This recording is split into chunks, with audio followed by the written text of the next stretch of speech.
Hello friend, welcome to shine 360। অনেক দিন পর ভিডিও করছি, আশা করব তোমাদের ভিডিওটা অনেক হেল্পফুল হবে। কারণ এই ভিডিওটা কিন্তু জিডির কাট অফ নিয়ে, স্পেশালি ওয়েস্ট বেঙ্গল এবং ত্রিপুরার। এর সাথে সাথে আমরা অনেক কিছু আলোচনা করব, ডিটেলস অ্যানালিসিস যেরকম করব ডাটার সাথে, সেরকমভাবে কিন্তু নকশাল এরিয়া বা নর্মাল কাস্ট বা বর্ডার ডিস্ট্রিক্টের কাট অফ নিয়ে আলোচনা করব, প্রিভিয়াস ইয়ার কিছু অ্যানালিসিস করব এবং আপকামিং ইয়ার্সে তোমাদের পরীক্ষা আদৌ টিসিএস নেবে কি না সে নিয়েও আমরা আলোচনা করব, এবং আপকামিং পরীক্ষায় কীভাবে সাকসেস হওয়া যায় সেজন্য আমরা কি তোমাদের জন্য করতে পারি সেটা নিয়েও আলোচনা করব। তো চলো দেরি না করে ভিডিওটা শুরু করা যাক। তো প্রথমেই আমাদেরকে মনে রাখতে হবে এবছর যে ভ্যাকান্সির সংখ্যা ছিল, টোটাল যদি ভ্যাকান্সির কথা বলা হয় 39,000-এর প্লাস ভ্যাকান্সি ছিল, যেখানে ওয়েস্ট বেঙ্গলের জন্য কত ছিল, প্রায় 5,000-এর মোটামুটি, এবং ত্রিপুরার জন্য ছিল প্রায় 600-র কাছাকাছি। যে -100 আর -70 দেখতে পাচ্ছ, এটা 2023-এর যে ভ্যাকান্সি ছিল সেই ভ্যাকান্সির থেকে 100টা, প্রায় 100টা কম বা প্রায় 70টা কম হচ্ছে ত্রিপুরার জন্য, অর্থাৎ ভ্যাকান্সির সংখ্যাটা কিন্তু কিছুটা কমেছে।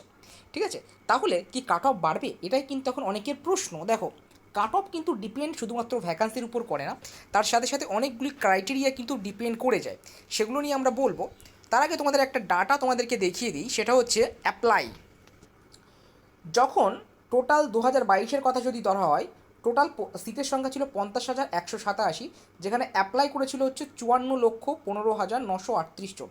ঠিক আছে, যেখানে মাঠের জন্য কতজনকে ডেকেছিল, 3,70,000, প্রায় 3,71,000 লোককে কিন্তু ডেকেছিল।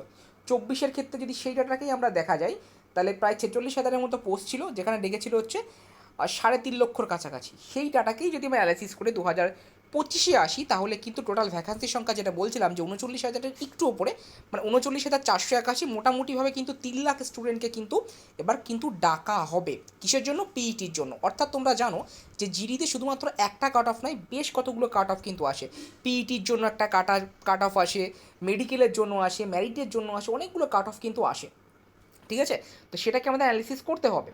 তো 3 লাখ স্টুডেন্টকে কিন্তু এবার পিইটির জন্য ডাকবে, এ নিয়ে কিন্তু কোনো সন্দেহ নেই।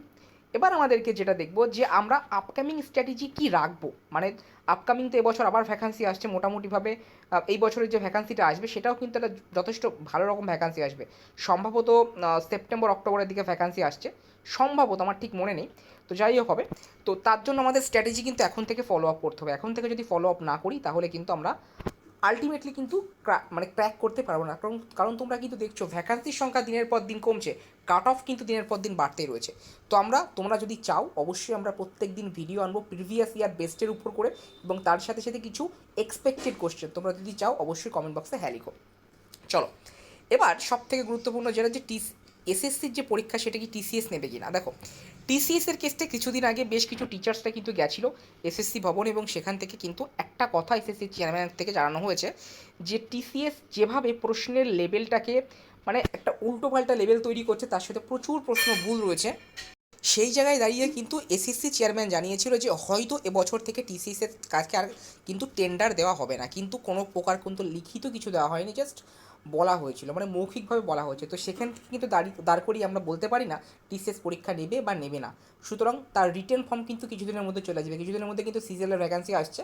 তো সিজিএলের পর সিএইচএসএল, এবার কিন্তু সবার লাস্টে কিন্তু এসএসসি জিডি এবং এমটিএস কিন্তু আসবে। কারণ একটাই কারণ হচ্ছে প্রচুর পরিমাণে যে পোস্টগুলো ভ্যাকান্ট থেকে যাচ্ছে সেগুলো যাতে ভ্যাকান্ট না থাকে সেজন্য।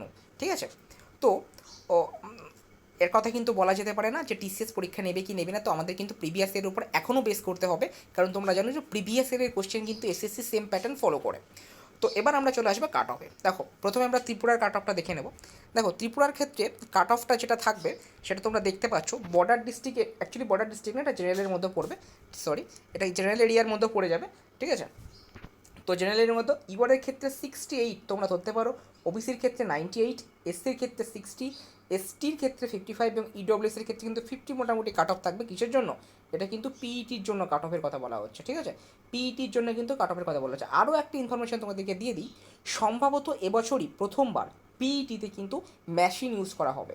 অর্থাৎ তোমাদের রানের ক্ষেত্রে এতদিন পর্যন্ত কোনো প্রকারের কোনো চিপ ইউজ করা হতো না, যেটা কিন্তু তোমাদেরকে ডিটেক্ট করতে পারে যে তোমরা কতটা দূরত্ব কত সেকেন্ডে কভার করছো। এবছর কিন্তু সম্ভবত কিন্তু চিপ ইউজ করার একটা প্রক্রিয়ার কথা কিন্তু শোনা যাচ্ছে। অর্থাৎ এর আগে কী হতো, কিছু স্টুডেন্টকে কিন্তু ইচ্ছে করে পাশ করিয়ে নিয়ে যেত, সেটা কিন্তু এবছর থেকে আর হবে না। ঠিক আছে, চলো এবার আমরা ওয়েস্ট বেঙ্গলের কাট অফ, এটা হচ্ছে ওয়েস্ট বেঙ্গলের কাট অফ, এখানে লেখা হয়েছে ত্রিপুরা লেখা আছে, এটা ওয়েস্ট বেঙ্গল হবে। হ্যাঁ, এটা ওয়েস্ট বেঙ্গলের কাট অফ। ওয়েস্ট বেঙ্গলের কাট অফ কি লক্ষ্য করো, জেনারেল যারা রয়েছে তাদের ক্ষেত্রে ইওয়ারের ক্ষেত্রে 97। আচ্ছা, জেনারেল, বর্ডার আর নাক্সাল দেখে নাও তোমরা তোমাদের কাট অফটা ক্লিয়ারলি দেখতে পাচ্ছ। ইওয়ারের ক্ষেত্রে দেখো, এটা হচ্ছে ইওয়ারের ক্ষেত্রে, জেনারেলের ক্ষেত্রে 97, বর্ডারের ক্ষেত্রে 84, নাক্সালের ক্ষেত্রে 88। ওবিসির ক্ষেত্রে দেখে নাও 88, 80 এবং 87। এসসির ক্ষেত্রে দেখে নাও 86, 77 এবং 72। এসটির ক্ষেত্রে দেখে নাও 78, 75, 80 এবং ইডব্লিউএসের ক্ষেত্রে কত আছে দেখে নাও 73, 50, 52। এই হচ্ছে কাট অফ। আমার ধারণা অনুযায়ী তোমরা দেখবে যে এই যে কাট অফটা তোমাদেরকে বলা হলো, মোটামুটিভাবে এই কাট অফে কিন্তু থাকবে। একটু এদিক ওদিক করতে পারে, তোমরা প্লাস মাইনাস 5 করে কিন্তু এদিক ওদিক করে নেবে। তার কারণ একটাই, পরীক্ষাটা কিন্তু 160 নম্বরের পরীক্ষা। তো সে জায়গায় দাঁড়িয়ে একটু কিন্তু এদিক ওদিক হবেই, ঠিক আছে? তো এটা কিন্তু তোমাদের একটু বুঝে নিতে হবে, ঠিক আছে? অনেকটা লেন্থি যেহেতু মানে নাম্বারটা যেহেতু অনেকটা ভ্যারি করছে, তো সেই জন্যই বলছি যে 5 নম্বর কিন্তু এদিক ওদিক করে নেবে। তো তোমরা কি ভাবছো তোমরা বলো, যারা আবার মানে যাদের পরীক্ষা ভালো হয়নি বা মনে করছো যে পিইটি পর্যন্ত ডাক পেতে পারি, তারপরে ডাক পাবো না বা ম্যারিটে টিকবো না, তাদেরকে কিন্তু এখনই প্রিপারেশন নিতে হবে।